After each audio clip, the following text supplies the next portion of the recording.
Papa, maman, mbote na bino, sango malamu ya moyo omoni na mesa, ba visa kili wenze ya ba visa nde agence Smart Consulting, bosa na biso confiance na $500 ya pamba, ozo matavion, ozo kende Turquie, te meza te bino bozo mona, ba visa ya moyo itandami, kutu mususu ezo ya deja ba visa ya moyo, awa tozande na lizi baya ba visa, boya ebeli bosa na biso confiance, na $500 ya pamba na Smart Consulting au Kenya Turquie. Bon, nous on va doute, pas douter. Awa na agence Smart Consulting, ils ont assurance, ils ont rapidité. Ozola na camarade, cousin, ils ont blague tes en notre côté, la réalité. On a pris un check doute le roi yo, le check paiement on l'a rangé, on s'est retrouvé dans 2 semaines, on dit bah papier check vraiment agence Smart Cosmétique. Thomas, talandenge, ba visa esi ekwoye belé, awa na agence de voyage Smart Consulting. Na $500 ya pamba. Ok, na yo mboka papaya. Peuple congolais, mbote na bino, tous les cas qui déjà mal à liboso, ou la deuxième fois tous les cas lisusu, ba visa ya moyo, ya tout visa ya Canada, la fois passée tout le monde qui pour la Turquie. Les lots yango ils à Canada $500 ya pamba ozo voyager ozo ke le Canada tourna yo pe ezali les Canadiens Smart Consulting tous en Europe Willery $500 ya pamba au voyager au Kenya yo Canada au Kotanga to au tourisme ozo zela yo boya ebele na $500 ya pamba bokei na bino na Canada. Merci biso to kolembate kolobati agence de voyage à l'Okuta bako pakatambangu Smart Consulting bazabana Smart Consulting. Merci Mbote Nabino Nyonso Sika Bozali, Congolais de père et de mère, Congolais d'un seul côté, mais Batu Nyonso Bazo République démocratique du Congo pour la seconde patrie pour la Bango Topesi Bino Mbote. Lundi 2 mai 2022. Kinshasa lelo, la République démocratique du Congo, la Mouki Boye, les Amboka, les Amboka timides. Bureau monsieur Fongwamite, pour la logique, il y a comme ma féré, na nenge na bango, mokolo ya lelo lundi, mais officiellement féré, c'est le cas qui mokolo ya lobby, ba école mususu, bande ko ba enseigner, ba permis pour te ba lobby, bango fallait que ba fêter fête de l'enseignement, bango fêter fête du travail, ba permis mokolo ya lobby mususu ba ko zonga la lobby. Mais na tango wana bato moko ba ko panzaka sango ya mabe. Sango ya mabe. Bato moko ba ko panzaka sango ya mabe na likambo etali ya peste. Mais avant la koma na makambo atika na bwa kila ministre Tony Wamba Flair dans l'organisation mondaine et salamaki mokolo ya samedi fête nationale de l'enseignement défilé moko monene ya kitoko bilenge bala kelasi balati kitoko ba enseignant balati kitoko ba administratif ba kambi nyonso ya sous secteur na balati kitoko défilé zalaki na stade des martyrs c'est pas là que na langa nzembo innocent ya ko beta musique alati pe uniforme atsapo alendi siba na kelasi na likanisa kokende kelasi ya kotanga bapesi makasi na mosala ba enseignant pe ba voir que ba fleur dans le temps mokonzi école na likambo etali gratuité de l'enseignement avant la konda kata ba kamnyo soir la kolimboli na no anam ba fleur mingi pe to voir que la ministre EPST Tony Mwaba Kazadi pour na likambo etali organisation no bi défilé yo tali fête d'enseignement les kana mboko mwakala bana beke ba bossa na gamba bi défilé ça la maga le 30 juin pour l'occasion indépendance mais oya bana baza na lokumu ya kosangana ba école belé et comment il ka moko mwa pasi to boka na bango ba flemme na likambo na ba sango Tingi Pululu c'est le bande ko ya en vol balobi Tingi Pululu azo tika te mécanicien de père et de mère et là on est à linga sala balobi linga na amendement moko la loi électorale pour na moto nyonso ya kozala candidat et sengela za na mwasi pe ya congolaise soka za mobali aza mwasi na pe na mobali ya congolais mais à remonter plus loin et sengeli moko ya baboti na ye to baboti na ye nyonso baza na bango nyonso ba congolais ate moko ya moboti azali étranger alingi bato ate donc zaka likambo Tingi Pululu ayaki nango na loi Chani mais sikoyo tour ali ko ya nango na loi électorale bande ko ensemble ba telemeli makambo na balobi ba ko tika teli likambo na leka pour déjà na makambo za ko écarter ba tata na bango mokambi à partir na bango Moïse Katumbi mais na makanisi wana za ko écarter Martin Fayulu peut être mulonga ya Martin Fayulu za congolaise té donc bato belé ba moni que makanisi wana ntingi pululu eza makanisi bala muté bongi ko tiango na mosika ko luka mingi kimia au même moment bande ko ba force sociale et politique baza ko annoncer sitini moko la vendredi n'est-ce pas il y a parlé du peuple à kosenga makambo ebele à kosenga consensus autour de la loi électorale baza ko telemela makambo ebele mabi sitini moko ko salema mokolo ya vendredi à parler du peuple je vois qu'il va comme vendredi to yamba parce que à la tête il y a ma force sociale et politique de la KLCC na Milapro avant to comme mokolo ya vendredi to yamba na plateau de vérité bakambi ya organisation on a pas été tout bête à l'isolo ya lolenge kani ba ko lengela makambo ngo pour et quel est le but na kata organisation na bande ko FCC basali bande ko ya lamuka basali na moni bande ko ya ensemble maître papi mbaki pe na mona ki wana la délégué ensemble bande ko parti politique mususu pe ezali bande ko mouvement citoyen basali ba bilo lenge bazo mona makambo ya élection zo kendela ezo bangisa bango penza esengeli to tiana no moi pose to vanda to réfléchir mwana moka Guy Roger Ntseka mwana moka Mi Roger Ntseka azali na point de presse mokolo ya lobby élection ya gouverneur ya Congo central Mi Roger Ntseka lobby mokolo ya lobby akobimisa ba vérité pe akoloba na bande Congo déjà nani oyo akozala gouverneur na province ya Congo central wana kozala mokolo ya lobby mardi 3 mai 2022 donc on peut s'engonga la émission à lobby donc on peut s'engonga ne ko ça mais au moins à confirmer parce que point de presse ali mokolo ya lobby pour être atali sana bane Congo pe na ba congolais nyoso nani oyo pona ya zana makoki ya kokamba province ya Congo central to kovandela yango penza mokolo ya lobby wazali na cadre ya basango na appel na biso mokolo ya lelo avant la prendre bino invité to na ba sujet mibale nani aya ko seconde gouverneur Gentini Ngobila na mokambi ya ville province ya Kinshasa nani aya ko seconde gouverneur Gentini Ngobila est-ce que Jekoko Mulumba aza moto ya koki aza pe na makasi ba faculté nyonso ya ko seconde gouverneur Gentini Ngobila wana eza moto na oboko bengela lelo nani aya ko seconde gouverneur Gentini Ngobila to ko beta li solo na ngo wana kozala 7 minutes na kopesa bino bengi otuna invité makambo yo bengi kaka obeti li solo nani ya ko seconde fait du travail l'équipe FDC un candidat moka bimbaki na Congo central kuna candidat gouverneur aza moto FDC makendaki na ndenge na ye na parti zo yebisa na yo non retirer candidature na sous peine d'être sanctionné tatango po ndira boy jusque là boy na ye aboyi donc bazo kende ngwana FDC ministère ya travail ça la cabinote ministre ya travail ça la cabinote bon on va non bozala ba mama to boy te mama princesse Adèle kaina bino mama princesse kadi inda osala malam to boy na biso te so ministre ya travail bon on va même osala malam na sala makama ministère ya travail oh makama ministère ya travail wa bomo nango bien ça ministre ya travail c'est musate makama ministère ya travail ngwa oh ya mibalo à partir de deuxième phrase na so makama ministère ya travail ngwa bon on va biso te ministre ya travail musala malam ministre travail ba travail bazo zela yo akumisi nzambe po ba discours za no mingi te tour po nouveau ba travail bazo zela yo parce que mona bozo kende ba victoire on s'en souvient ba ba ko sala ba victoire ministre travail na éviter ce que sugela ba sous-traitant bazo nyokwama ba super marché niveau bazo nyokwa ba congolais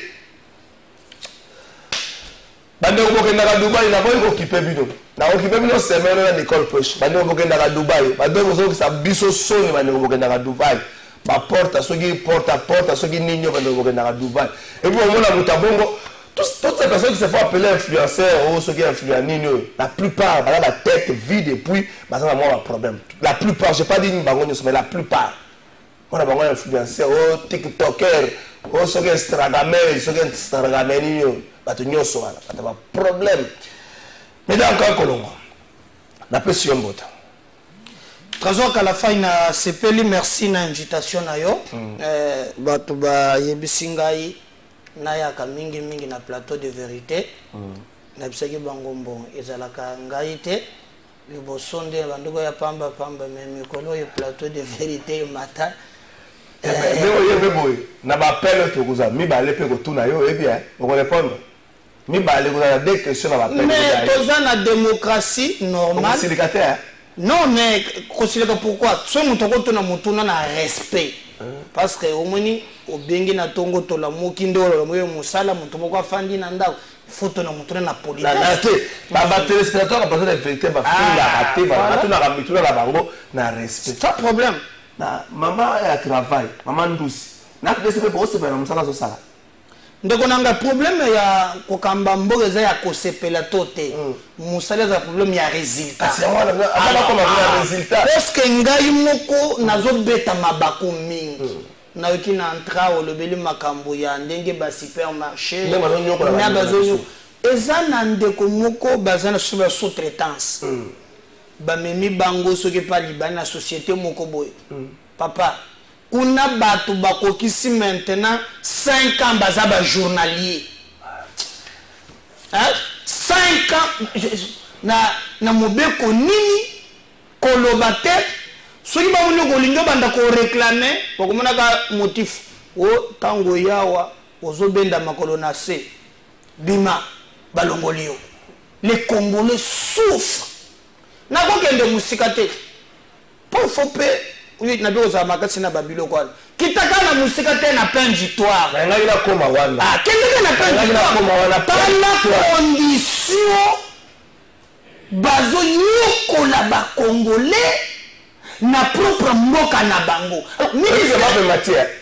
mais papa est-ce que les conditions de travailler wana bon wana te mais c'est ça le problème et moi je me pose la question les inspecteurs y travaillent hein papa bato wana kombo na bango ba inspecteur ya travail musala na bango musalani il faut ko benga na bango ko regriter ba mususu on dit la peine victoire ba mususu basala 10 ans basala ba journalier mais est-ce que ça faute na bango te faute ya l'état l'état mo boni l'état mo yini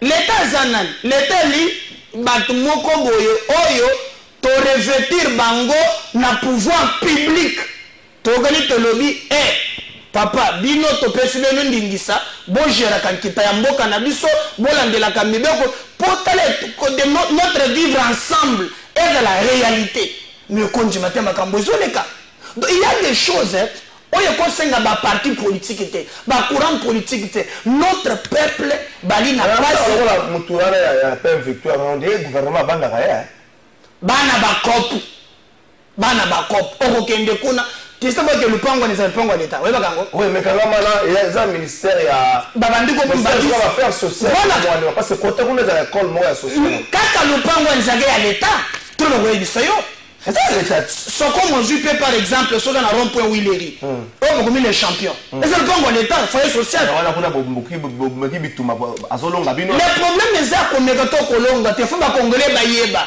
ki ata ba ko batela bango lelo bazali mais congolais tena mutune ke lupango ezala kaya biso nako pesa ndingisa par exemple oye awa epai na biso na commune ya Kinshasa burgomestre na yo kotela kaye mingi na konga kotela pepito kilala na kotela burgomestre aya kuti centre moko eza wana ya l'état centre de formation ya kobikisa ba centre de santé mais basa izaka ya l'état sana commune ya Kinshasa biso bayibi yango o bato na kati ya commune ok centre moko saka na pembeni voilà o traitaka beza ya l'état oh ba inspecteur de santé ba yakakona namuna ka bato ba yalingalo ba minganga banini o papa ko talika mboyo burgomestre bengani biso atie centre ya privé atie kuna kangina bakadena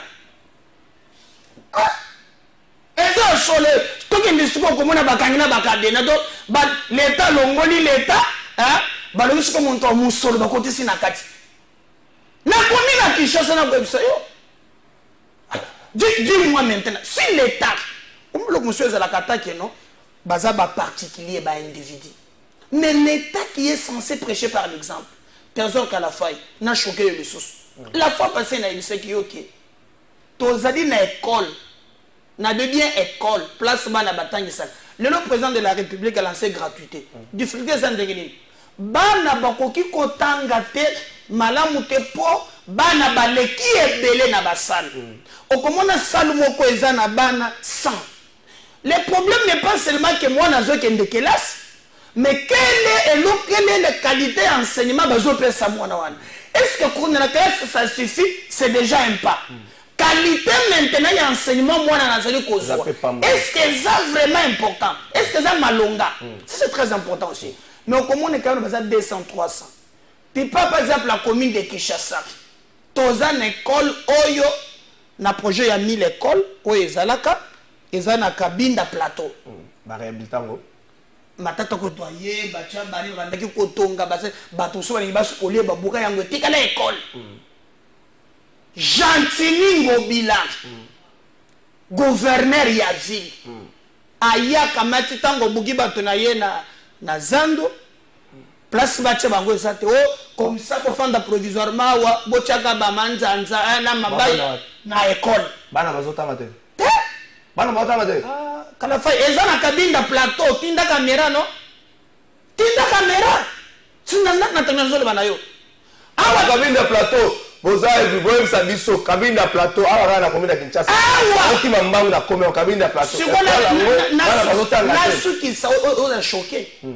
Non seulement que bâtier balobi ke batiaka nga bamanda biloko bakolongola tout moment batu na ye bakomi kotonga siko ndako. Bâtir durable, bâtir fondation, chambre, salon. Bakomi kozwa ba garantie. Ba locataire. Maison officielle. Officielle. Ba locataire bakotikuna. Siko bana kelasi bakena. Tuna ngobile papa nanga alanda ko tuna ye. Okutuna ngaka la fai. Tuna ye. So bana ba otanga na bekola. Na bango. Kala fai tuna bango te. Ngana persuadre tuna ye. Bolobi azana soutien Félix tuna ye okutuna nga. Ngana pesu adresse na pesu makambo nyonso. Ah kaka na commune Kinshasa. Ah wana Kabinda plateau. Ba école. Je nazo mona place yango ndire na yebe école ngwa. Oui. Batia omona kutu batia na exact batia bandako. Ba komiko so ba garantie bato bazokota. Bana ko kotona to Gentini yaza na Félix. O ça sekondeni.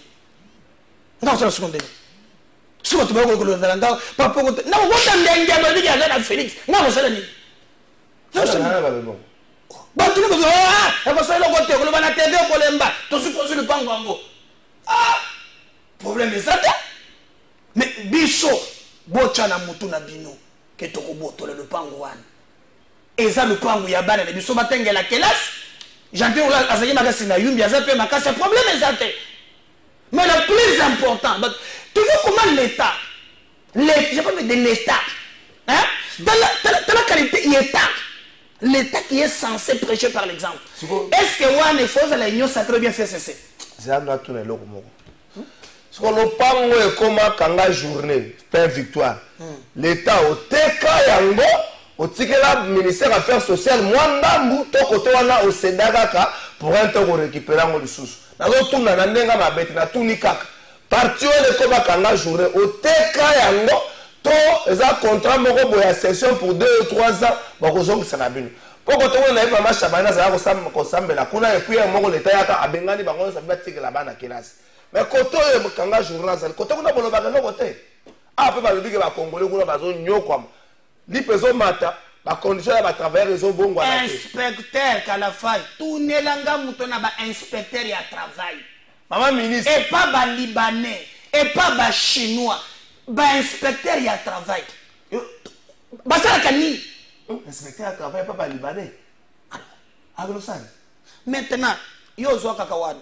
Chopembe pour le message journée à travailler les kaki dimanche. Le bachango atale ndino ko panda batenya ko dimanche. Pour que boyebi na bango ke et lo kesate. Ya mi ba. Zo par exemple l'État moko na SNEL. Tu sais il y a ba journalier il y a 15 ans. Ba journalier ba l'équipe il y a 15 ans. Journalier il y a 15 ans. Il y a 20 ans ba ali vela ko so moko na délai ba 30 ans journalier à SNEL. Mais tous les gens engagés à l'époque, ça va te faire cesser. Est-ce que tu dis que Chaler a engagé na SNEL? Chaler. Na Valve na Combo même tu veux ceux qui vont monter na so. Chaler. Mais na zo bisayo non? Tam zo daki chef de sécurité SNEL. Ah voilà. Regardez comment les gens comme peut toujours ceux qui batanyo so ba na pe batana bango ko. Mais bato yo ba umela kuna. Et cette journée de travail. Est-ce que tu as komituna mituna? Il faut te réfléchir pour les cas qui lobby. Population congolaise est à 75% jeune. Nous avons beaucoup de paix, population est 12. Vraiment beaucoup de pépéza. Tika ndeko na ngai tika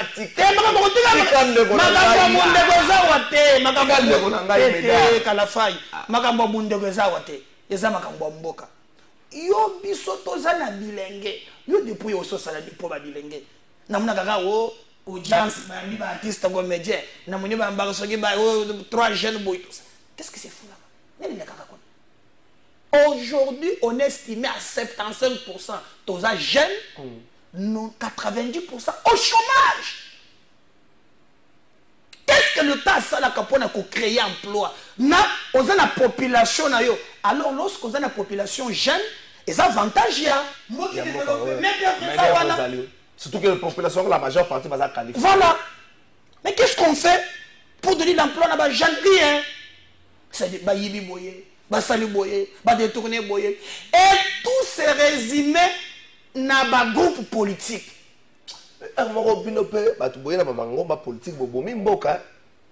Il faut partage la politique. Donc, ce qui fait mal dans ces pays, qu'à la faille, c'est le fanatisme et le clientélisme. Na bord politique, montrons ça la choix pour la choix là. C'est de leur droit. Mais lorsqu'il s'agit de défendre l'intérêt général, l'intérêt du Congo, c'est l'intérêt de parti nabiso. C'est là où moi je plains, mais non, Félix Tshisekedi et Sengele le afongola miso. Na biloko to reprocha Kabila, to comme mon angoli sous-souté et continuer jusqu'aujourd'hui. Ce qui est fort réseau salé, mais Sengele ko appuyer ko pese makas. Et ko batina suka me makambo zo tambola te Sengele ko dénoncer ango pour te tambola net tout lobby journée de travail ba travers bazana rien à travers les cambias snel à travers surtout à travers les cambias expatriés. Ndenge ba ko sala ba congolais au kondimate congolais la kana à quoi na musala 8h à 21 heures supplémentaires et c'est la kate congolais comme moumbu da propre mboka na ye l'état yé moko a la capacité te ya conseiller ba congolais à quoi bon okokanisa ke mboka na biso ko kende liboso ba sangeli na message moko to makambo ya nino ya kanga journée plein victoire batangeli message yango batangeli nga kombo ya député moko aza na poche azala kawana le rôle à défenseur ya batouana metang na komba ba kombo batangeli nga kombo moko yo tanga ba komunde ba komela za message batangeli nga kombo moko ya député moko kombo moko ya député moko mais ba peuple là comment on va député ba député batangeli nga kombo député moko azala kawana o komona ba député na ba boy ba député Moussa Zaka na parlement, bango à la télévision. Yo, bango à la télévision. Na lobby hein, Moussa Zaka action à $10, après c'est $500 dans la média pour voir l'extraction là. Mais moi je me pose la question. Est-ce que il faut que vous soyez la paix du sou. Pourquoi nous sommes la paix banquette non? Na édition le pango des à l'état. On passe la pleine victoire et à l'état.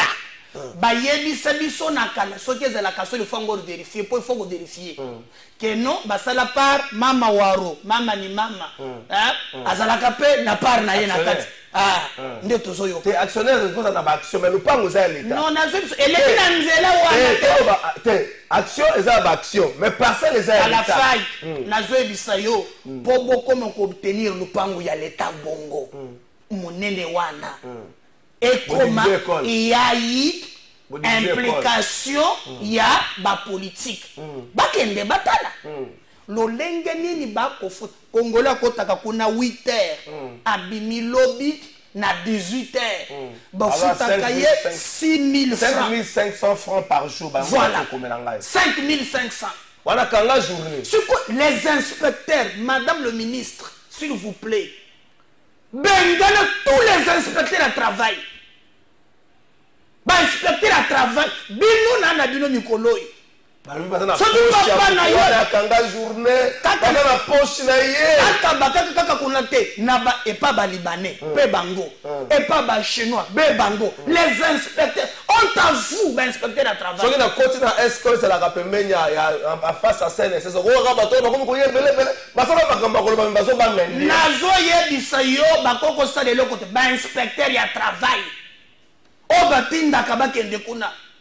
Eza na moko aza na société kombo kiminga ya nto akende kulia soso na bosani komboana. Oyo aza na société moko ya traitance. Sous-traitance. Mais il faut mon ndeki ba kusala ba congolais. Hey! Muntu azawana a saliba 10 ans journalier. A combien le ko na moi. Oyo seki pendant 5 minutes ndengeni basaka bongo te. Oseki. Ah oseki. Moi yo komona ngai bo sekaki. Qu'est-ce que l'État fait pour nous protéger Batouane? Quelle est la politique qui a travaillé au Félix Tshisekedi dans le Melibiso? Ma bako eza kona ebele. Ma bako eza ya faut reconnaître. Na ko biso makambo ya o bako sala ba Congolais ba sala pe marcha o mingi. Hein? Batambola petit commerce, c'est réservé pour la nationaux. Nana kokotela bango. Nani akokotela ba Congolais o wana. Ozomona papier tonga. Na papier duplicateur mi ba de 500. Et ce qui a fait que les nationaux et puis bino même dans de émissions si vous appelez les gens à plateau caméra Bemba ma problème zolia ba Congolais on n'en parle pas bastambola ke na kotela ki bango rien. Moi je pense sans mâcher les mots que Félix Tshisekedi abeta loboko na mesa batala lolenge batu bakosala misala ce qui tout se pesa moyibi eza clientélisme eza bakop eleki moi mingi soki kaka bongisi kote wana oyebaki makambo par exemple omoni awa babeke bapesi ba travailler 30%. Na sepeli eza muke mais ekendaka ta bongo lobi okomi 40 lobi okomi 50 lobi okomi 60 tout mataka quand même. Un pays on a besoin de bonnes nouvelles moyibi banyokoli bato c'est inadmissible. Donc moi je pense que pour la journée de travail beaucoup reste à faire en République démocratique du Congo pour les années passent ba ko sala mosala ba ko bikate au monaki la fois passée to betaki na le solo awa ya bakambo ya bato moto ndeko wana kombo za susu na bandeko ngo babenga ngai ndeko bakangaki na prison akala kombo susu na na koloka kombo ezo yawo na kombo na ya babenga ngai na bandeko sola kana bango mwa mingi mais juste kolongo a libéré depuis jeudi ouais mais ça la kita mais oyebi ke kolongwa na biso kaka awa émission to salaki na yo Nathalie Sibapla oyo bango bakalisike yeka muntu akopesa biso yango na loso kombo na to na kupona bisinga saka na menace kombo ne na komi yango awa na kolakisa yo po mona ke ba moni ke za mabe bakamati basala ye mabe ba pona ba dénonciation na yango ande ko ziko kombo ne zo ziko mukanga ziko mukanga we yawana bako tie makala agenda ko pesa bat na biso kuna mbote abeza bakolu na biso totamboli na bitando ike ko bondela ye. Mais est-ce que Makamuto le est sol? Est-ce que le ministre du Travail a joué à $40,000? Il y a transport, il y a travail, il y a transport. Est-ce que Ozoaka, au-delà, pour ce que tu te quittes ici, Ozoaka $40,000, il y a bateau moto tête par jour. Par jour? Ah, mais ndeko ziko auti ko makasho mais kasho mo la jeudi bako ozo misel lobi pamba ndeko nanga bino bozo mona ka mboko ndire kaka to ko sala ka blague tango na lakisa ki la fois passée gango te mais ngana na lakisa ki eza borderer ya nini on a mon equity mais est-ce que ngana ngana equity yo kenda ona da tana equity ngo ozali eza combien 851 500. Ouais, mon colombo. Wana ya versement ya superviseur mo. Ya mutu moko bazalaka 100 au-delà ya 100. Na Kinshasa, ba au-delà ya 100. Ce mutu moko a versé 800. To jata moyenne bango nyoso 600. To je moyenne. Non, c'est là. To chano moyenne 600,000. tu multiplies par 100. Il y a moyenne. Tu as moyenne. Bongola d'abord, na pension pour $2. Tu as $425 et demi. Betango fois 100. Ah, c'est le roi, $425 fois 100. Tout ça, les gars, calculez. Tu as 42 000 quelques dollars par jour. Na même so ya moto. Et bon, il y a bis. Voilà que tu n'as pas abandonné. Voilà que tu as non Félix Béton. Ou bien, bah, la question simple. La personne modèle est Kiti. Oh, il y a bateau moto. Moto, cap. Est-ce que vous imaginez que tu ça va bordereau. Vous pouvez s'appeler vous ça va bordereau. Vous pouvez s'appeler spécialement samedi du soir dans ta moto dans Bongo. Vous ça va bordereau. Vous pouvez s'appeler 10 heures spécialement samedi. Na lobby hein. Est-ce que Mbongo to les lambongo. Ceux qui n'a bateau en moto kak. Na bango moto. T'as la recette. Est-ce que tu as quel est l'ambogo? Si tu as un boulot, tu as l'ambogo. Tu as vu? Hein? Moto cap. Taxi. Taxi bis ezali 70 000. What is statistique en hôtel de ville? Taxi bis c'est foutu à combien? 1000 à 2000. Ok, ils ont des pas dans ma capacité. Voilà. Ok. Prenez-moi 70 000. Tu sais, ce pays, comment on a tout ça là.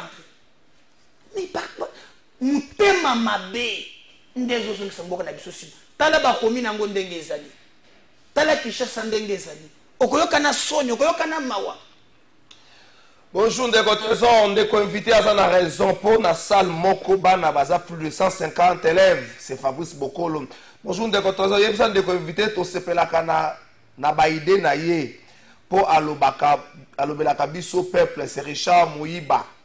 Bonjour ndeko trésor ndeko na biso wana azana plateau azana ba vérité mingi na sengiye akota makambuye na biso ba soldat. Na biso wana ba soldat bazolela. Bonjour ndeko trésor yebisa invité boye musala na bango batu ya AFDC ezanini na mboka oyo c'est Josué Kabasele oyo pe na pesio. Bonjour ndeko trésor biso kutu na Money Shop to sali plus de 15 ans depuis to zaba journal. Money Shop Money Shop, c'est ngam na lobby. Ah, boya ko lukela na dossier ngam na lobby. Boya ko lukela na dossier lelo na koya na Money Shop. Mone ngeza après ba 17h na za Money Shop. Botungisa mana bino te na koya na Money Shop. Na ko tambola ba rayon suppose ata ko solo na swimbi palier. Ata na ko somba kaka ba fruit mais ko solo la ka bo combien de stratégie. Na teki stratégie pour na simbi palier na ko ba fruit to solo la ka. Money Shop 15 ans ba journalier, 15 ans ministre de travail. Mais inspecteur à travail, boyo ko ba congolais mawa. D'abord, on école Félix Tshisekedi. L'ongola ba inspecteur à travail. Ba électeur na onde bango ba zo nyoko mana ba biloko wana. Ba électeur na Money Shop. Ba inspecteur à travail. Bonjour de contre tout na ba inspecteur ya ministère à travail ba sala ka nini. Et le côté.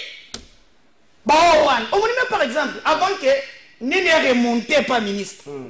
Mais bango faut ba il même à rapport non? Vraiment. Tokeye pas iboye ba sala ka nini. Ngai na sengi na président de la République ba père nyonso wana ba leki ba cop mutu mo ba suna ngai apesa ngai à tête semaine ngo nga ba combattre 10 inspecteurs à travail comme ça lundi à semaine prochaine ko benga mais totanga ba combattre baluka ba bilenge o bazana bwanya énergie sika basala ba recrutement ba père wana ba kende. Mais c'est ça, parce que les gens qui sont dans la poche, ils sont dans la poche, on ne change pas l'équipe qui gagne, mais l'équipe qui est chaud, va changer la gote. Moi je pense qu'il est grand temps, tout le monde l'abattoir. Ndeko trésor qu'à la faille. Basoda,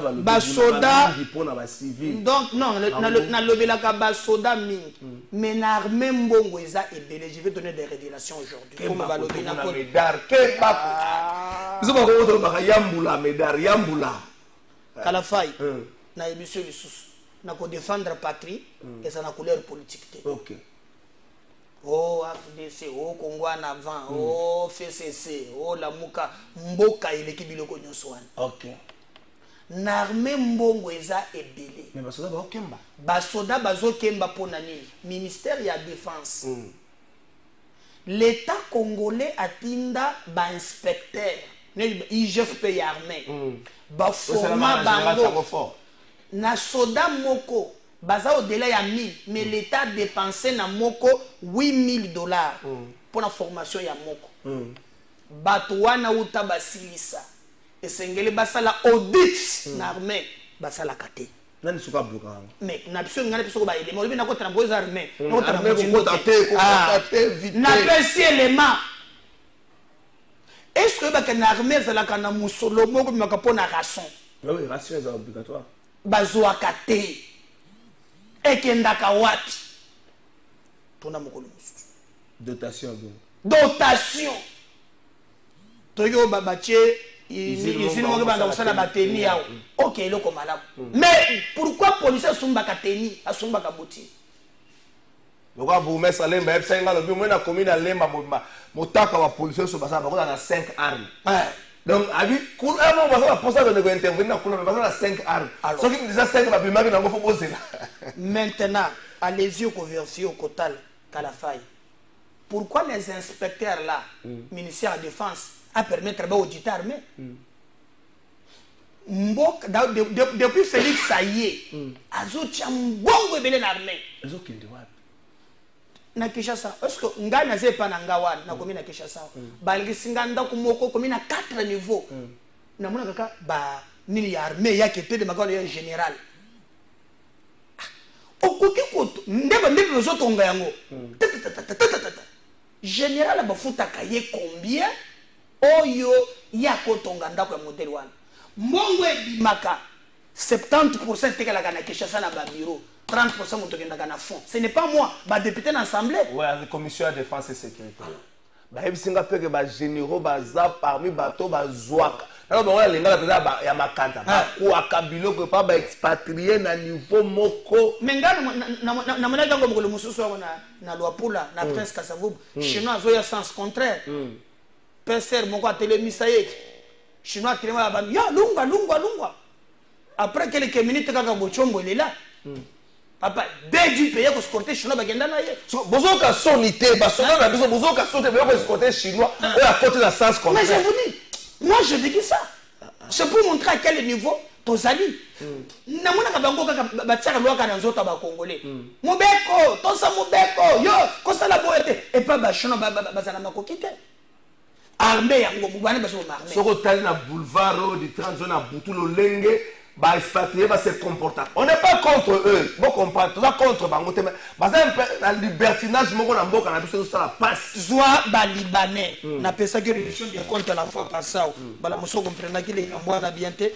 Au comment na que comment batu bako ki koya na mboka. Tale dit le basi basala na batu. Magasin nous sommes na centre ville one. Na ba commerce nous soit. Est-ce que dit que na balabala liboso ne sera ya l'état non? Ouais.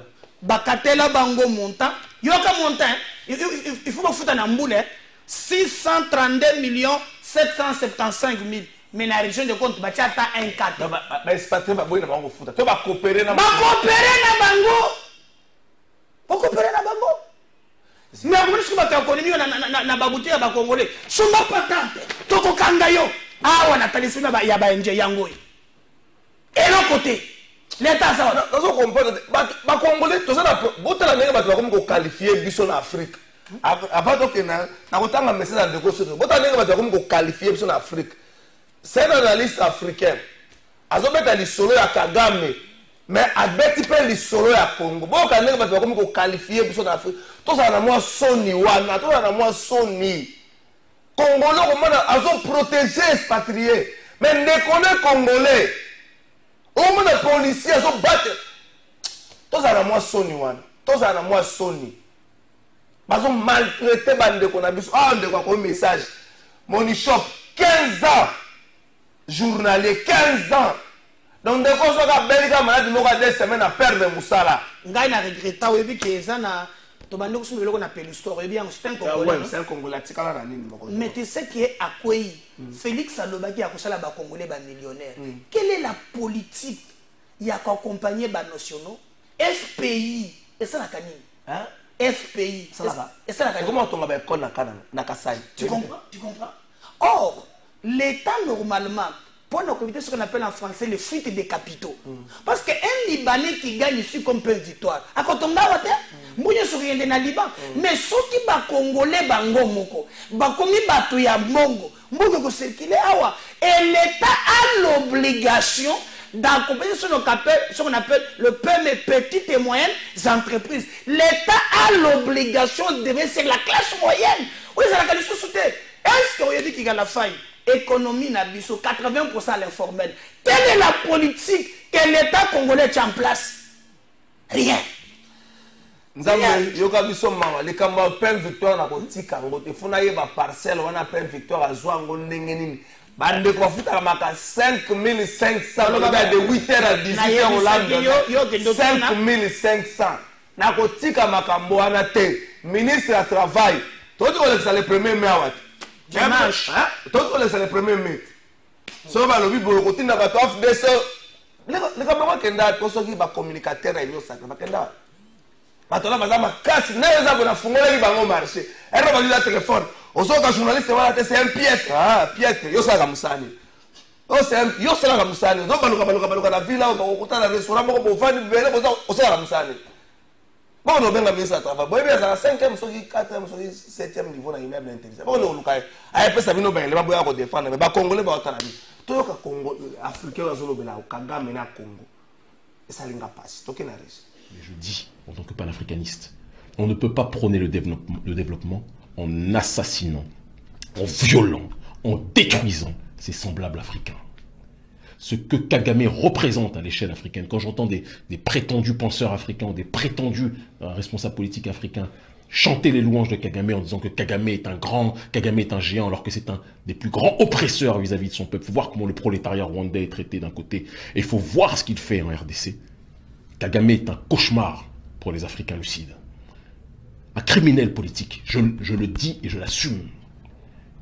Et j'espère qu'un jour il sera traîné devant les tribunaux pour le chaos qu'il fait opérer actuellement et depuis un certain nombre d'années en RDC. Tant qu'on ne dit pas les choses avec vérité, je sais que je vais risquer des choses en disant ça, mais il faut qu'on ait le courage de le dire. Vous parlez de développement matériel, vous tuez les gens. Qu'est-ce que vous voulez créer? Une société civilisée ou un cimetière? À un moment donné, il faut s'interroger sur la situation que connaît cette région, sans quoi on ne pourra jamais avancer. Un pays qui ne produit pas le coltan, mais qui est le premier exportateur de coltan. De l'autre côté, le pays voisin qui est complètement détruit à l'est, détruit par la malgouvernance aussi congolaise, entretenue par l'oligarchie rwandaise, disons-le, et par la corruption congolaise. Ces choses-là doivent changer. Le docteur Denis Mukwege, mettons les histoires de prix Nobel à part, doit être soutenu. Et aucun panafricaniste digne de ce nom ne devra avoir le toupet de citer Kagame en exemple. Parce que le développement du Rwanda n'est pas le développement génial, matériel de quelqu'un qui bosse pour bosser. C'est quelqu'un qui a été soutenu par toute l'oligarchie occidentale pour que ce pays soit le laboratoire de la déstabilisation de la sous-région, de la destruction de l'Est du Congo. Donc on ne dit pas ces choses, tout le reste c'est de la périphérie argumentative. Je suis désolé de parler avec le cœur, mais il était important de rappeler ces éléments fondamentaux. Une civilisation est détruite par l'extérieur que si elle est rongée de l'intérieur. Si l'oligarchie occidentale réussit à déstabiliser cette zone, c'est parce qu'elle a des traîtres et des criminels africains qui sont contents de jouer ce rôle. Et donc, nous autres, de cette jeunesse africaine, on doit arrêter. Dès qu'on entend parler parfois de développement, dès qu'on entend parler de miracles rwandais, etc., de dire oui, c'est comme ça, c'est de ça dont on devrait s'inspirer. Parce que la manière dont le Rwanda s'est développé n'est pas une manière que je recommanderais pour quelconque pays africain. Le Rwanda sans les États-Unis, sans la Grande-Bretagne, sans Israël, ne serait pas ce qu'il est aujourd'hui. Le Rwanda sans la destruction et le viol de millions de femmes en RDC ne serait pas ce qu'il est aujourd'hui. Et donc je le dis et je le répète, Kagame n'est pas... J'ai été beaucoup dans la retenue auparavant. Je le critiquais, tout le monde le sait, depuis de nombreuses années. Mais ce qui s'est passé là, il a dépassé les limites de l'acceptable. Kagame est un ennemi de ceux qui veulent la paix et la stabilité en Afrique. Le développement en assassinant ceux autour de vous, ce n'est pas du développement. Et c'est quelque chose qui, tôt ou tard, devra trouver rétribution. Merci. Wana Congolais te mutalobi marambo. C'est un Africain. Un panafricaniste mutalobi marambo. Ah, on a l'église loco.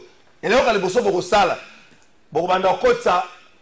Bon, on a un problème. Si on a un problème, problème, il faut Luka. Bon, nous, ça président Chabani, tes garçons, ils ont interagi avec l'intérêt de la vie, il faut que tu aies émission. Et là, il faut Luka.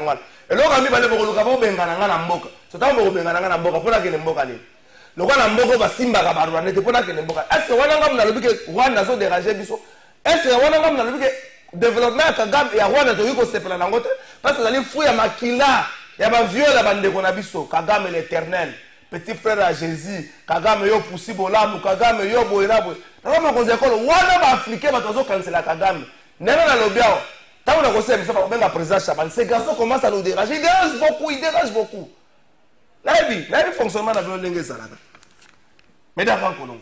Lorsqu'un africain comme côté le Makeno ba congolais vous avez complice à Makambo ça makona ba les gens vous avez complice parce que toi il se fait jamais na Kagame.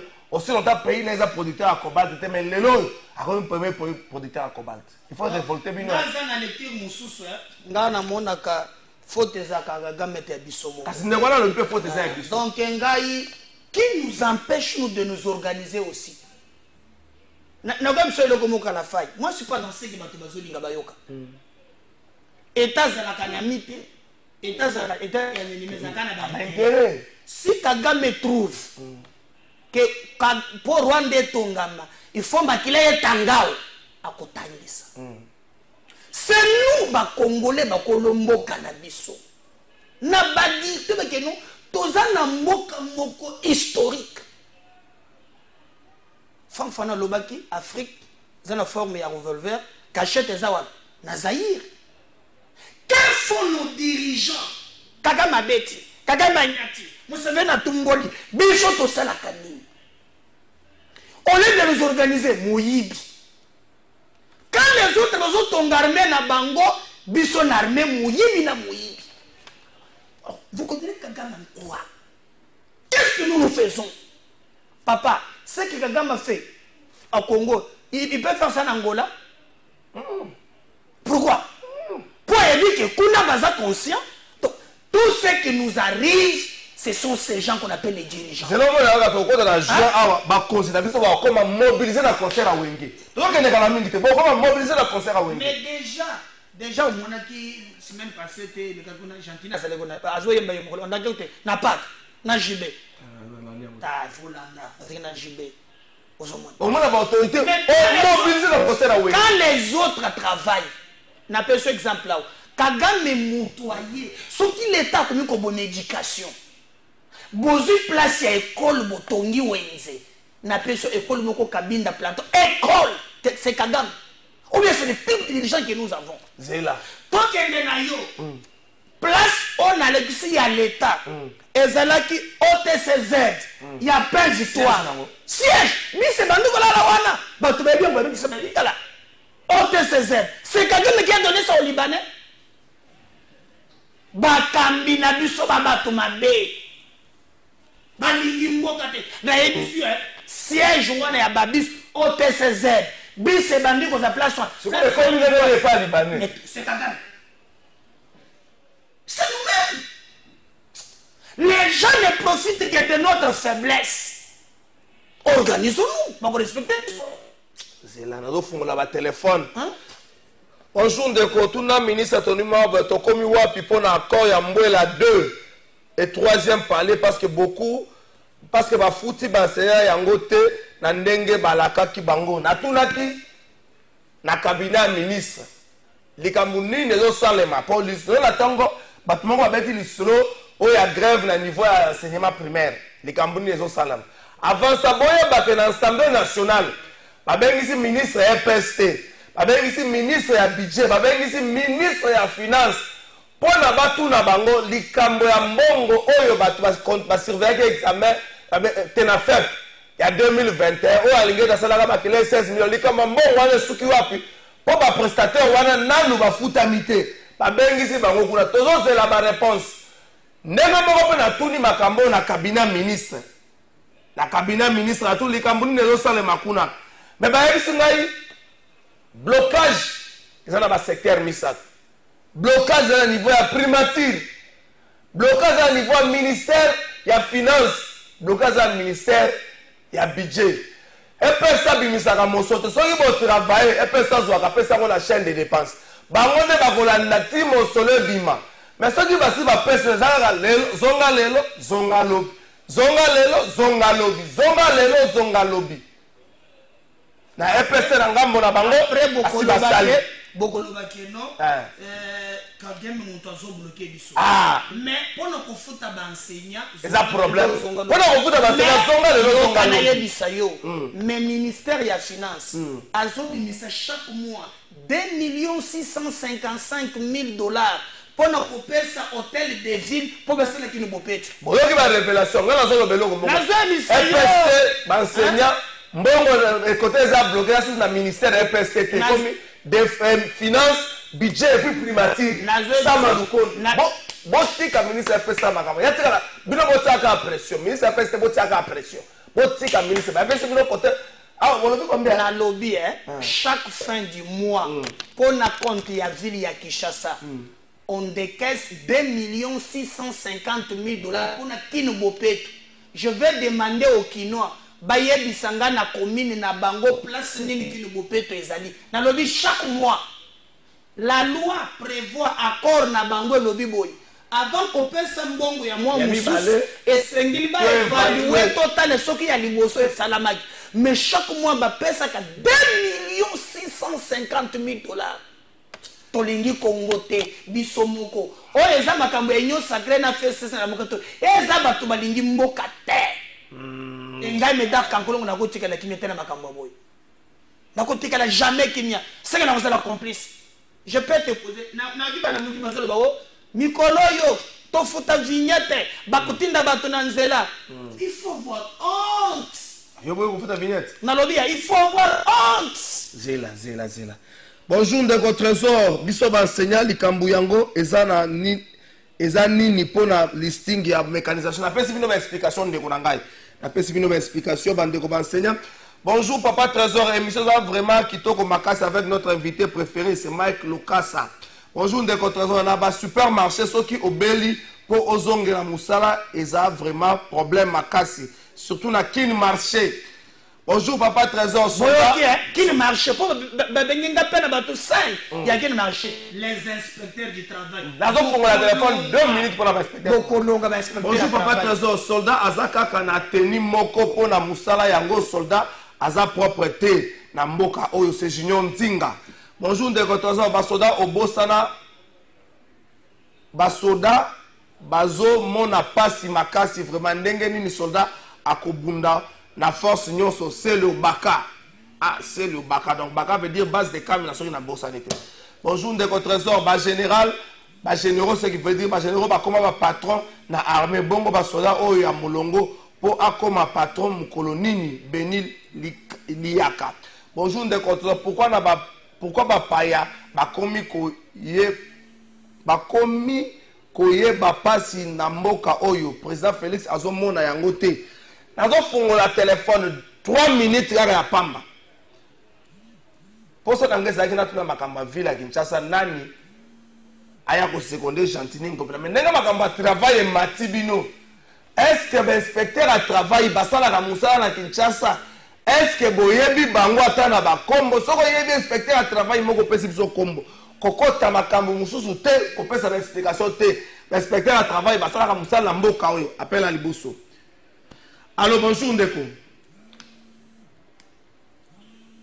Ah, Ndeko, je vois qu'il y a qui. Tous appellent à mi balé.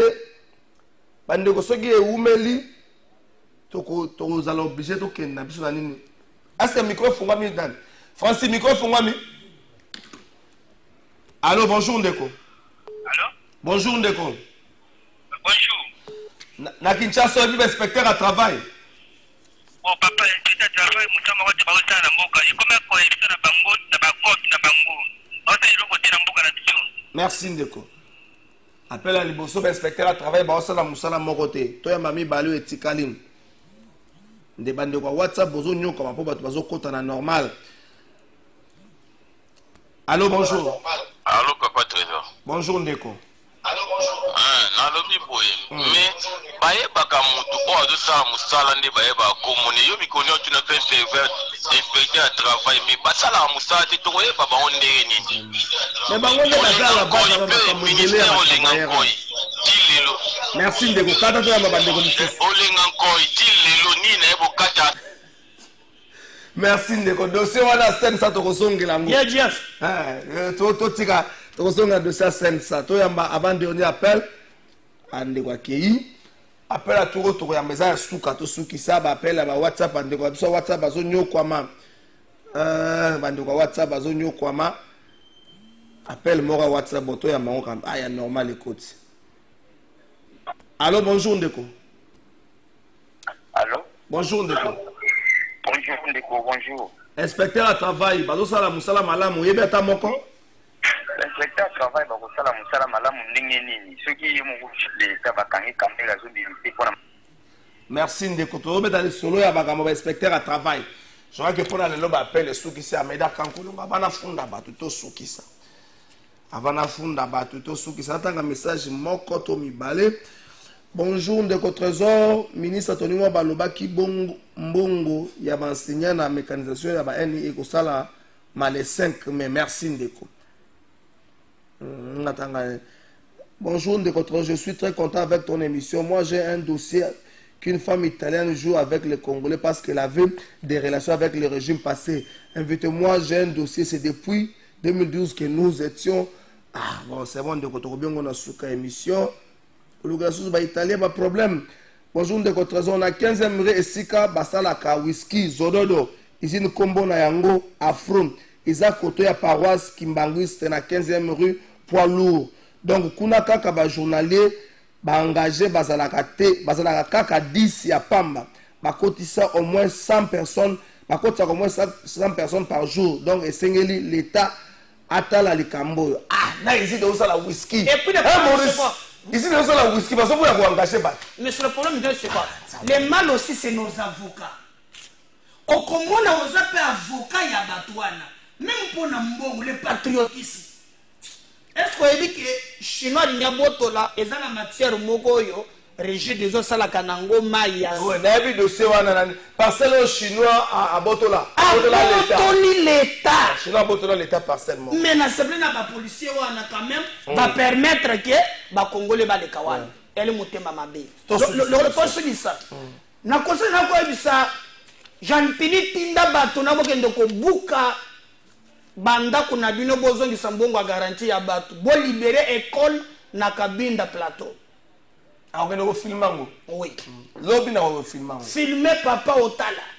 Au moins, nous sommes en train de il y a Mibale, ministre, il y a 0 trou. Félix Longo, il est pardon. Ministre 0 trou, c'est la première ministre qui a été là. Roger, la première ministre, la première ministre. Il y a mon yamo la tango 0 3, tu as bâché mon nez. Ce que ça me le compte, c'est que ça m'a mais na monaka Gisaro Sogi Gisaro. Roger, la première ministre.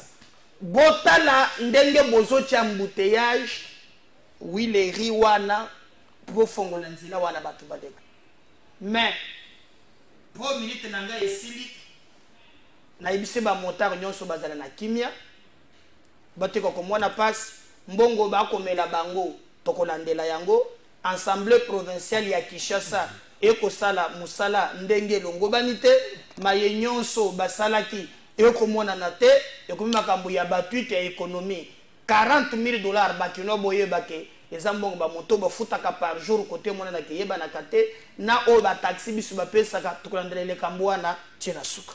Merci Médard Kankolongo. Émission ici na funde po émission ici.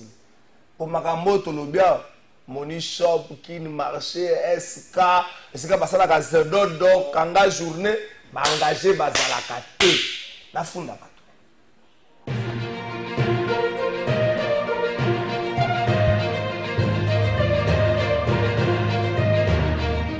La funda sigoba tena mokonzi ekolo ofundo de batna funda lelo population de Sengia na mutazu jouer na ya jini na tata mokonzi ekolo mwana afunda ka bato ayi ko funda ya liboso monsieur le président de la république na yo ko funda blanchero ba benga ka pain victoire na Kinshasa ba benga ngo kanga journée 5500 de 8h à l'élo 18h à lobby ba congolais ba sana akona pesa bango 5500 ba journalier na ba journalier ba kambi entreprise wana ba singa soki ndeko Marwan Hussein et puis ndeko Salé bazo nyokola ba congolais faire du travail les mokola lobby na entreprise wana ba bazo na sengo faire du travail te ko funda mi balete na mokonzi ya kolo na ye ko funda likambo ya péage nani azosala batike oyo péage ya Congo central epesaka na bamituko elekaka kuna nani azosala batike wana Simon après tezela zilaka batangaka batu te